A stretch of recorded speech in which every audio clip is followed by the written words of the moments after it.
سونا قرض دے کر زیادہ پیسے وصول کرنا.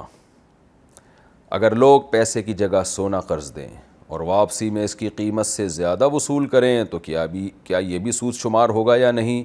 عرفات حسین جیکب آباد سے. قرض کی ڈیفینیشن ہی یہی ہے کہ جو چیز دی جائے گی واپسی اسی میں ہوگی، یعنی اصل وہ چیز ہی واجب ہوگی. آپ نے کسی کو 1 تولہ سونا قرض دیا تو اب آپ یہ شرط نہیں پہلے سے لگا سکتے کہ میں واپسی جو ہے پیسوں کی شکل میں لوں گا، یہ جائز نہیں ہے. آپ نے 1 تولہ سونا قرض دیا تو اب کیا ہوگا، 1 سال 2 سال 6 مہینے کے بعد وہ 1 تولہ سونا ہی واپس کرے گا. ہاں، جب وہ سونا واپس کرنے لگے اس وقت پھر آپ آپس کی انڈرسٹینڈنگ سے یہ کہہ سکتے ہیں کہ بھائی سونے کے بجائے سونے کا جو مارکیٹ ریٹ چل رہا ہے وہ مجھے دے دو، یہ جائز ہو جائے گا، یعنی ریٹ میں پیسے دے دو مجھے. تو اس وقت اس میں چینجنگ کی جا سکتی ہے مارکیٹ ویلیو کے حساب سے، لیکن پہلے سے یہ جائز نہیں ہے کہ آپ اس کو کہیں کہ واپسی میں پیسوں کی شکل میں لوں گا، کیونکہ یہ تو پھر خرید و فروخت کے احکام اس پر جاری ہوں گے. تو یہاں جو ہے نا، یہ ضرورت سونا قرض دینے کی اس وقت آتی ہے کہ کرنسی ڈی ویلیو ہوتی ہے. میں تو لوگوں سے کہتا ہوں کہ جب لمبے عرصے کے لیے قرض دو تو سونے میں دیا کرو.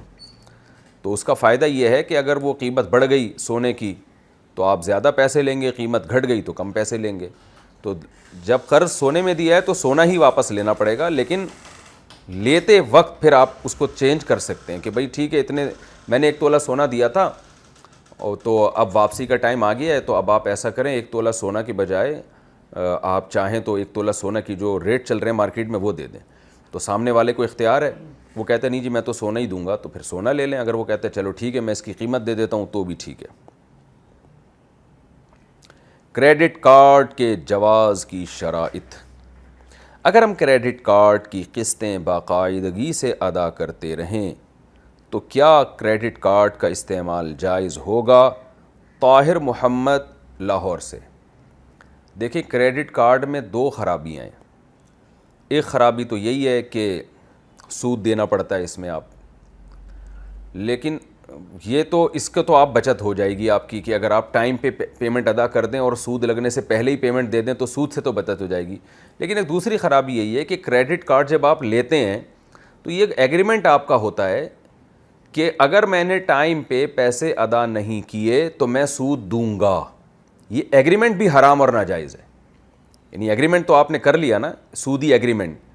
تو اس لیے کریڈٹ کارڈ کے استعمال کو علماء ناجائز کہتے ہیں، چاہے آپ ٹائم پہ پیمنٹ کر بھی دیں، کیونکہ اس میں سودی ایگریمنٹ بہرحال ہو گیا. البتہ جہاں ضرورت ہو، جیسے بعض جگہ شاپنگ ممکن ہی نہیں ہوتی کریڈٹ کارڈ کے بغیر، وہ پیسے نہیں مانگتے، وہ کارڈ مانگتے ہیں. ایک بات، بعض دفعہ یہ بھی ہوتا ہے کہ آپ اتنے پیسے لے جاتے ہیں تو چھننے کا خطرہ ہوتا ہے. کراچی میں تو جان کا خطرہ ہے، چھننا تو اب دور کی بات ہو گئی. ڈاکو آج کل گولیاں مار رہے ہیں. میں 1-2 ہفتے کے اندر 4 افراد کی خبریں مجھے ملی ہیں، جن میں 2 تو ہمارے ریلیٹو تھے جن کو پیسے چھیننے کے لیے ٹانگوں پہ گولیاں ماری ہیں. ایک کو تو شہید ہی کر دیا، اور آج بھی ایک خبر آئی ہے کہ وہ ڈاکوؤں نے اس کو گولی مار کے شہید کر دیا. جو موبائل اسنیچر ہوتے ہیں جو گلی محلوں میں گھوم رہے ہوتے ہیں، تو یہاں تو بہت حالات خراب ہیں. تو اگر کوئی ایسی مجبوری میں کیش رقم اٹھاتے ہوئے ڈرتا ہے کہ بھئی ڈاکو چھین کے لے جائیں گے، تو مجبوری میں بھی کریڈٹ کارڈ کا استعمال جائز ہوگا. تو یعنی 2 مجبوریاں ہو گئیں. ایک تو یہ کہ وہاں شاپنگ بعض جگہوں پہ کریڈٹ کارڈ کے بغیر ممکن ہی نہیں ہے، وہاں بھی جائز ہے. بعض دفعہ یہ ہوتا ہے کہ اتنی پیسے اٹھا کے لے جانا آپ کے لیے خطرے سے خالی نہیں ہوتا، تو ایسے موقع پہ بھی کریڈٹ کارڈ کا استعمال آپ کے لیے جائز ہوگا. لیکن اس میں پھر یہ وہ والی شرط کہ سود لگنے سے پہلے آپ بہرحال پیمنٹ کریں گے، وہ اس کی رعایت پھر بھی آپ کے لیے ضروری ہے.